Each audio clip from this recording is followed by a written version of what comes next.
On the night of April 14th, 1912, a crew member offered a 67-year-old man a seat in a lifeboat. He said no, not while women and children still stood on the deck. His wife was offered a seat too.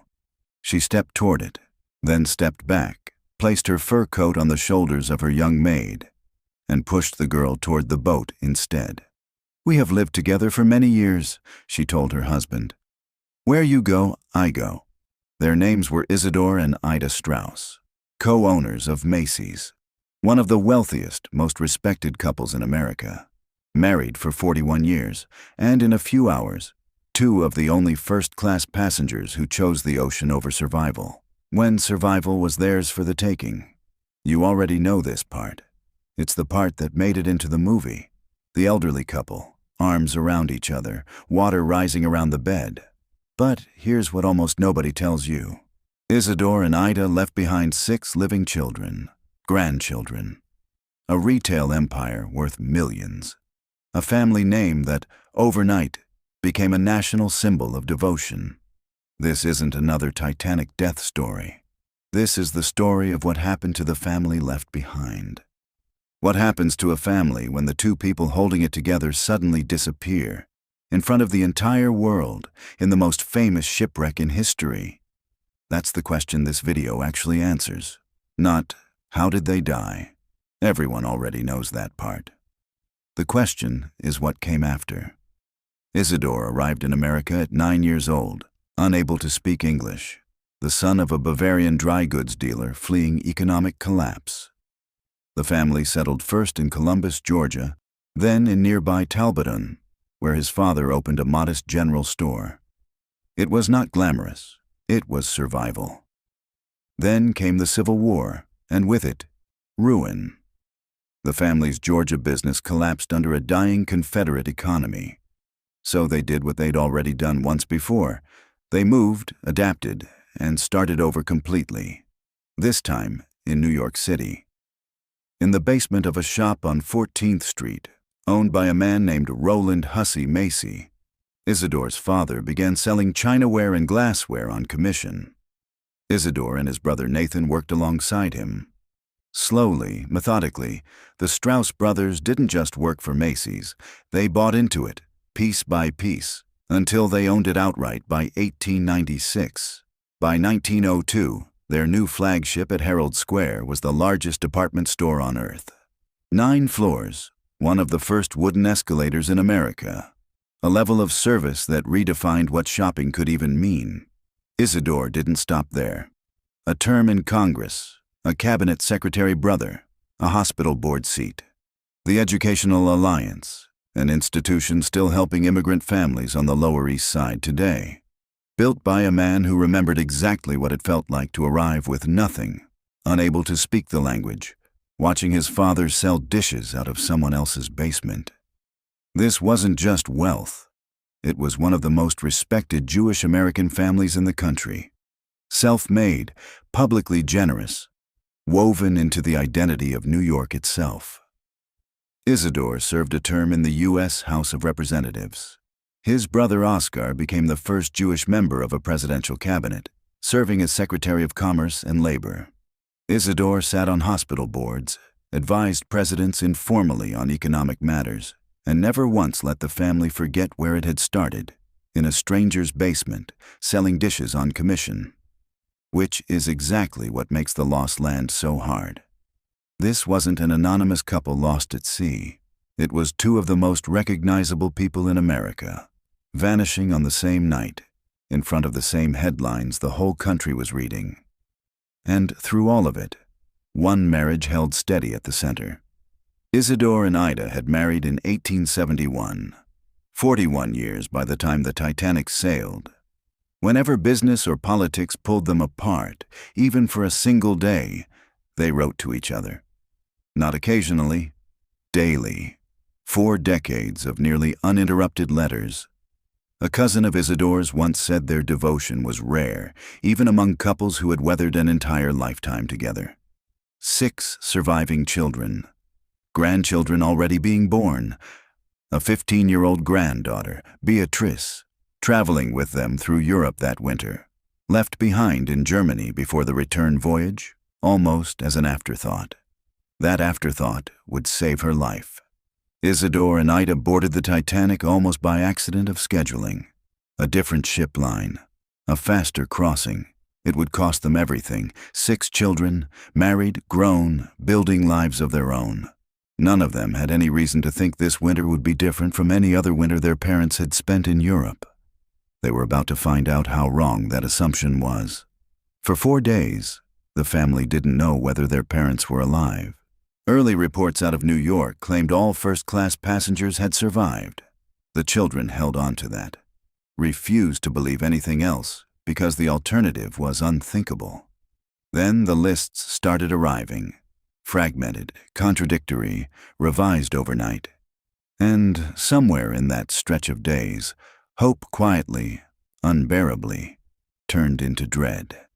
Imagine sitting in a parlor on Fifth Avenue, surrounded by siblings and relatives, waiting for a single name on a telegraph list to tell you whether your mother is still alive.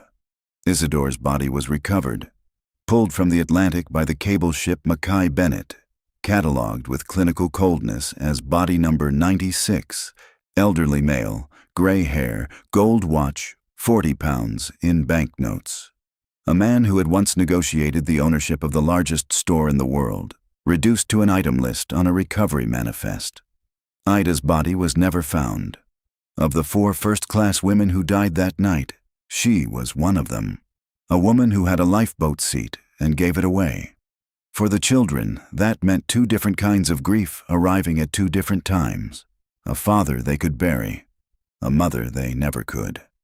When Isidor's remains reached New York, an estimated 40,000 people came to mourn him, a number almost unthinkable for a private citizen. Andrew Carnegie, one of the richest men in the country, delivered the eulogy.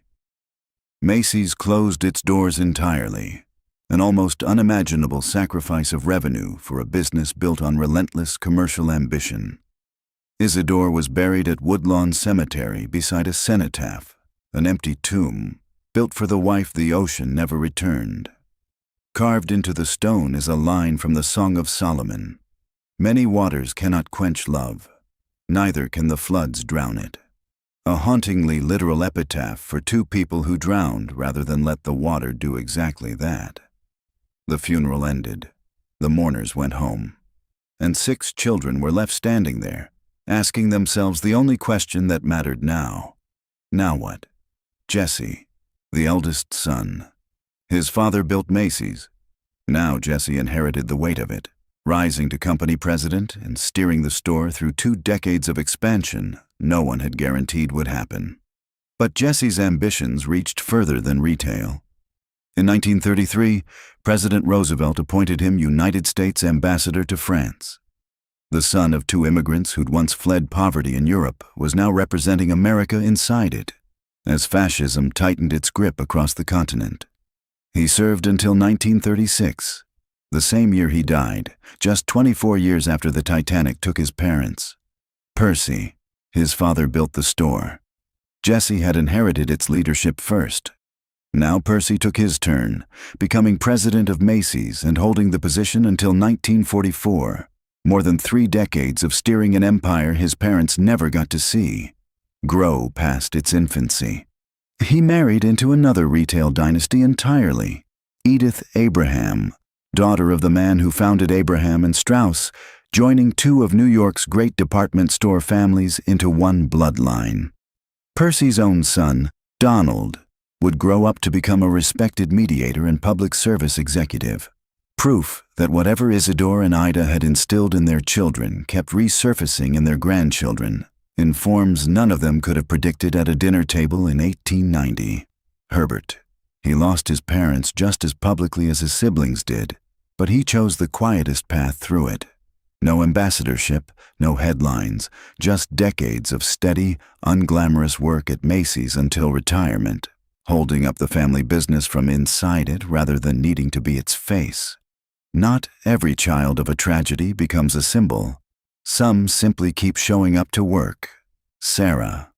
She lost a mother who died protecting no one but her husband, and then went on to marry Dr. Alfred Fabian Hess, a pioneering pediatrician whose research on nutrition and rickets would go on to protect the health of children for generations. It's hard not to notice the shape of that. A woman raised by parents defined by devotion, building a life next to a man devoted to keeping other people's children alive. Minnie. She married physician Richard Weil and largely stayed out of the historical record. No ambassadorship, no company presidency, no famous descendants tracked by genealogists a century later. Just a life, lived fully, without needing to prove anything to history. Not every survivor has to become a headline to matter. Vivian, the youngest of them all, married twice, first to Herbert Sheftel, then, after his death, to George Dixon. She outlived every one of her siblings. Vivian was still alive in 1974, old enough to have watched a man walk on the moon. 62 years after standing in a crowd of mourners for parents the ocean had taken from her. And then there was Beatrice, 15 years old, left behind in Germany while her grandparents sailed home without her. She grew up knowing that a scheduling decision, nothing more dramatic than paperwork, was the only reason she got to grow up at all. Not survivor's guilt from being on the ship. Survivor's guilt from being the one who wasn't. 6 children. 6 different answers to the same question their parents' death had forced onto them. Their parents were gone. Now what? By the middle of the 20th century, it looked finished. The children who survived their parents had, in their own ways, made peace with 1912. Jesse had represented his country. Percy had kept Macy's running for decades. A small triangular park on Manhattan's Upper West Side, near where Isidor and Ida once lived, was renamed Straus Park in their honor. A memorial fountain, a reclining bronze figure representing memory, standing quietly between apartment buildings, mostly unnoticed by the thousands of New Yorkers who walk past it every week. The Straus Historical Society was eventually founded by descendants to preserve the letters, the photographs, the decades of family papers, turning private grief into permanent public record, as if determined to make sure the family would never again be reduced to a single tragic headline. Grandchildren were born who never knew Isidor or Ida at all, except as portraits and stories. Great-grandchildren followed. The family name kept spreading outward, generation after generation, further from the department store and the cenotaph, closer to ordinary American life. Doctors, mediators, executives, eventually even a musician, performing under the stage name King Princess, carrying the family's public-facing instincts into a completely different century. It felt like the kind of story that gets a clean ending. Tragedy, mourning, legacy, done. A family that had turned an unimaginable loss into more than 100 years of quiet, steady continuation. Except it wasn't finished. Not yet. June 2023. A submersible called Titan, operated by a company called OceanGate, descends toward the wreck of the RMS Titanic, the same wreck that had claimed Isidor and Ida Straus more than a century earlier, resting undisturbed on the ocean floor since the night it sank. Paying passengers, drawn by the chance to see history with their own eyes, are on board. The vessel suffers a catastrophic implosion during its descent. All 5 people aboard are lost, including the company's CEO and pilot, Stockton Rush. His wife's name was Wendy Rush. She was a great-great-granddaughter of Isidor and Ida Straus. Nearly 37 years married to a man who had spent his career chasing exactly the kind of deep-sea history her own family had been swallowed by more than a century earlier. Genealogists confirmed it within days. A direct descendant of the couple who died refusing to be separated on the Titanic was now married to a man who died piloting a vessel down to look at that very wreck. 111 years later, more than 12,000 feet below the surface, at the exact site where this family's story began. You couldn't invent that, and nobody had to. 2 tragedies. Same family. Same ocean. Separated by 111 years and more than 12,000 feet of water, and connected by a single bloodline that had already given the sea everything it could once before. People die. Businesses change hands. Buildings get renovated, sold, torn down. Even memorials eventually blend into the background of a city that stops noticing them. But families carry stories forward, whether they mean to or not. Isidor and Ida Straus are remembered as a symbol of devotion, two people who chose each other over survival in the last minutes they had. That alone would have been enough to earn them a permanent place in history. But the real story was never just the couple in the cabin. It was the 6 children who had to grieve them in front of 40,000 strangers, and then go build careers, raise families, run a global company, and in one case, represent their entire country. All while carrying a name the world had just turned into a symbol. It was Percy holding a department store together for 3 decades. Herbert doing the unglamorous work nobody remembers. Sarah marrying a man devoted to saving other people's children. Vivian, watching the moon landing, 62 years removed from her parents' headlines. It was a granddaughter shaped forever by which ship her grandparents happened to board. And it was a bloodline that, without anyone planning it, found its way back to the same ocean more than a century later. History doesn't end when the ship goes under. It keeps moving through everyone left standing on the dock, asking the same question, generation after generation. They're gone. Now what? Isidor and Ida Straus will always be remembered for the 2 minutes it took the ocean to close over them. But their family spent the next 111 years answering a much harder question. Not how do you die well, but how do you keep living and keep building after the people who built you are suddenly gone? If this story moved you, there are more like it hiding in the footnotes of history. Entire families shaped forever by one night most of us only remember for its most famous photograph. Subscribe, and let's go find the next one.